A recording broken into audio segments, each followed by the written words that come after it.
Hi, ನಾನು Mohan from fashion tech in Kannada.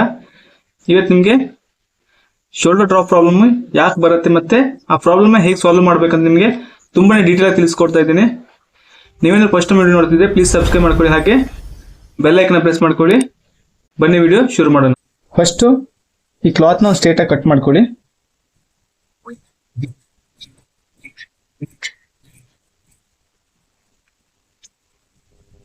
ಇವಾಗ half inch margin, ಇದು ಎಲ್ಲ ಬ್ಲೌಸಿಗೂ ಹಾಫ್ ಇಂಚ್ ಮಾರ್ಜಿನ್ ಇಡಲೇಬೇಕಾಗತ್ತೆ.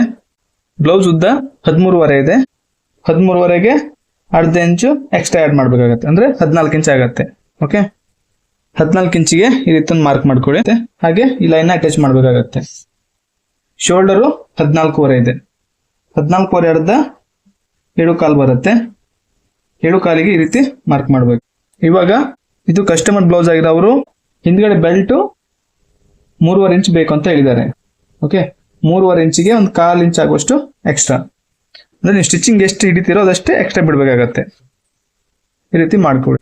ಇವಾಗ ಏನ್ ಮಾಡ್ಬೇಕಂದ್ರೆ ಇಲ್ಲಿ ನೆಕ್ ಡೀಪ್ ನ ಚೆಕ್ ಮಾಡ್ಬೇಕಾಗತ್ತೆ. ನೋಡಿ 10 ಇಂಚ್ ಇದೆ. ಓಕೆ, 10 ಇಂಚ್ ಇದನ್ನ ಏನ್ ಮಾಡ್ಬೇಕಂತ ಹೇಳಿದ್ರೆ, ಇವಾಗ ನಾನು ಇಲ್ಲಿ 7.25 ಮಾರ್ಕ್ ಮಾಡಿದ್ನಲ್ವಾ, ಅಂದ್ರೆ 14.5 ಇದೆ ಶೋಲ್ಡರು. ನೋಡಿ 14.5, 10 ಇಂಚ್ ನೆಕ್ ಡೀಪ್ ಇರೋದ್ರಿಂದ 2 ಇಂಚು ಮೈನಸ್ ಮಾಡ್ತಾ ಇದ್ದೆ. ಇಲ್ಲಿ ಹಾಫ್ ಇಂಚು ಸ್ಟಿಚಿಂಗ್ ಮಾರ್ಜಿನ್, ಆಮೇಲೆ 2 ಇಂಚು ಶೋಲ್ಡರ್ ಬೆಲ್ಟ್, ಈ ಕಡೆ ಸ್ಟಿಚಿಂಗ್ ಮಾರ್ಜಿನ್. ಇದಿಷ್ಟು ನೀವು ಮೈನಸ್ ಮಾಡಿದ್ರೆ ನಿಮಗೆ ಶೋಲ್ಡರ್ ಡ್ರಾಪ್ ಅನ್ನೋದು 100% ಆಗಲ್ಲ. ಅಂದ್ರೆ ನೆಕ್ ಓಪನಿಂಗ್ ನೀವು ಯಾವ ರೀತಿ ತಗೊಳ್ತಿರೋ ಅದ್ರ ಮೇಲೆ ಡಿಪೆಂಡ್ ಆಗುತ್ತೆ. ನೀವು ಕೆಲವೊಬ್ರು ಏನ್ ಮಾಡ್ತಾರೆ ಅಂತ ಹೇಳಿದ್ರೆ, ನೆಕ್ ಎಲ್ಲ ಬ್ಲೌಸಿಗೂ 2 ಇಂಚು 2.5 ಇಂಚ್ ಅಂದ್ರೆ ಈ ರೀತಿ ಇಡ್ತೀರಾ. ನೀವು ಆ ರೀತಿ ಮಿಸ್ಟೇಕ್ ಮಾಡೋದನ್ನ ನೀವು ಅವಾಯ್ಡ್ ಮಾಡಿ. ಯಾವಾಗಲೂ ನೆಕ್ ಓಪನಿಂಗ್ ಯಾವ ರೀತಿ ಬರುತ್ತೆ ಅಂತ ಹೇಳಿದ್ರೆ, ಒಂದು ಈ ನೆಕ್ ಡೀಪ್ ಇರುತ್ತಲ್ವಾ, ನೆಕ್ ಡೀಪ್ ಮತ್ತೆ ಆರ್ಮೋಲ್ ಡೌನಿಂಗ್ ಮತ್ತೆ ಹಾಗೆ ಚೆಸ್ಟ್ ಮೆಜರ್ಮೆಂಟ್, ಆಮೇಲೆ ಶೋಲ್ಡರ್ ಫಾರ್ಮುಲಾ, ಇದೆಲ್ಲ ಇನ್ಕ್ಲೂಡ್ ಆಗಿರುತ್ತೆ. ಇನ್ನು ಯಾವ್ದಾದ್ರು ಒಂದು ಮಿಸ್ಟೇಕ್ ಆದ್ರೂ ನಿಮ್ಗೆ ಶೋಲ್ಡರ್ ಡ್ರಾಪ್ ಅನ್ನೋದು ಬರುತ್ತೆ. ನಾ ಹೇಳಿದ ಅರ್ಥ ಆಯ್ತಲ್ವಾ? ಒಂದು ನೆಕ್ ಡೀಪ್, 2ನೇದಾಗಿ ಶೋಲ್ಡರ್ ಫಾರ್ಮುಲಾ, 3ನೇದಾಗಿ ಆರ್ಮೋಲ್ ಡೌನಿಂಗು ಹಾಗೆ ಚೆಸ್ಟ್ ಮೆಜರ್ಮೆಂಟ್, ಇದು 4 ಇನ್ಕ್ಲೂಡ್ ಆಗಿರುತ್ತೆ. ನೀವು ಎಲ್ಲಾದ್ರೂ ಒಂದ್ ಕಡೆ ಮಿಸ್ಟೇಕ್ ಮಾಡಿದ್ರೆ ನಿಮ್ಗೆ ಶೋಲ್ಡರ್ ಡ್ರಾಪ್ ಅನ್ನೋದು ಬರುತ್ತೆ. ಕೆಲವೊಬ್ರು ನಾನು ಬ್ಲೌಸ್ ನೋಡಿದೀನಿ, ಶೋಲ್ಡರು ಕರೆಕ್ಟಾಗಿ ಶೋಲ್ಡರ್ಗೆ ಇರಲ್ಲ, ಅಂದ್ರೆ ಕೆಳಗಡೆ ಇರುತ್ತೆ, ಆರ್ಮೋಲ್ ರೌಂಡ್ ಚಿಕ್ಕದಾಗಿರುತ್ತೆ. ಆ ರೀತಿ ಪ್ರಾಬ್ಲಮ್ ಆದಾಗಲೂ ನಿಮ್ಗೆ ಶೋಲ್ಡರ್ ಡ್ರಾಪ್ ಬರುತ್ತೆ, ಯಾಕಂದ್ರೆ ಶೋಲ್ಡರ್ ಮೇಲೆ ಹೋಗಲ್ಲ. ನಾನು ಹೇಳಿದ ಅರ್ಥ ಮಾಡ್ಕೊಳ್ಳಿ. ಇವಾಗ ಅಪ್ಪರ್ ಚೆಸ್ಟ್ 36.5 ಇದೆ. ಇದು 36.5 ಇದ್ದವಾಗ ಯಾವ ರೀತಿ ಆರ್ಮೋಲ್ ಡೌನಿಂಗ್ ತಗೊಳ್ಬೇಕಂತ ಹೇಳಿದ್ರೆ, ಇದಕ್ಕೆ 6 ಭಾಗಿಸ್ಬೇಕಾಗತ್ತೆ. 6 36.1 ಬರುತ್ತೆ. ಕರೆಕ್ಟಾಗಿ ಈ ರೀತಿ ಮಾರ್ಕ್ ಹಾಕ್ಬೇಕು. ಇಲ್ಲಿ 5.25 ಇಂಚ್ ಇದೆಯಲ್ಲ, ಇಲ್ಲೂ ಸೇಮ್ ಇಡ್ಬೋದು, ಇಲ್ಲಾಂದ್ರೆ ಅರ್ಧ ಇಂಚ್ ಎಕ್ಸ್ಟ್ರಾನು ಇಡ್ಬೋದು, ಏನೂ ಪ್ರಾಬ್ಲಮ್ ಇಲ್ಲ. ಬಟ್ ನಿಮ್ಗೆ ಯಾವ್ದು ರೀತಿ ಪ್ರಾಕ್ಟೀಸ್ ಇದೆಯೋ ಅದನ್ನೇ ಮಾಡಿ. ನಾನು ಹಾಫ್ ಇಂಚ್, ಕೆಲವೊಮ್ಮೆ ಹಾಫ್ ಇಂಚ್ ಜಾಸ್ತಿ ಇರ್ತೀನಿ, ಕೆಲವೊಮ್ಮೆ ನಾರ್ಮಲ್ ಆಗಿ ಇರ್ತೀನಿ. ಇವಾಗ 36.5 ಇದೆಯಲ್ವ ಅಪ್ಪರ್ ಚೆಸ್ಟ್, ಇದನ್ನ ಭಾಗಿಸಿ 4 ಮಾಡ್ಬೇಕಾಗತ್ತೆ. ಎಷ್ಟು ಬರುತ್ತೋ ಅದನ್ನ ಚೆಸ್ಟ್ ಮೆಜರ್ಮೆಂಟ್ ಇಡಬೇಕಾಗತ್ತೆ. 36.5 ಅರ್ಧ 18.25 ಬರುತ್ತೆ. 18 36 ಆಮೇಲೆ 1/4 ಇಂಚು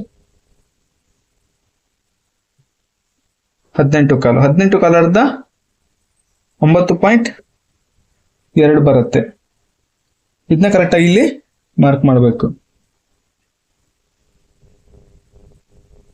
ಹಾಗೆ 1.5 ಇಂಚು ಎಕ್ಸ್ಟ್ರಾ.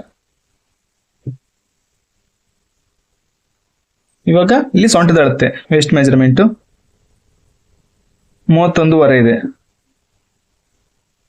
31.5ನ ಸೇಮ್ 4ನೇ ಒಂದು ಭಾಗ ಇಡಬೇಕಾಗತ್ತೆ, ಭಾಗಿಸು 4. 31.5 ಅರ್ಧ 15.25 ಬರುತ್ತೆ. 15.25 ಅರ್ಧ 7.25.1 ಬರುತ್ತೆ.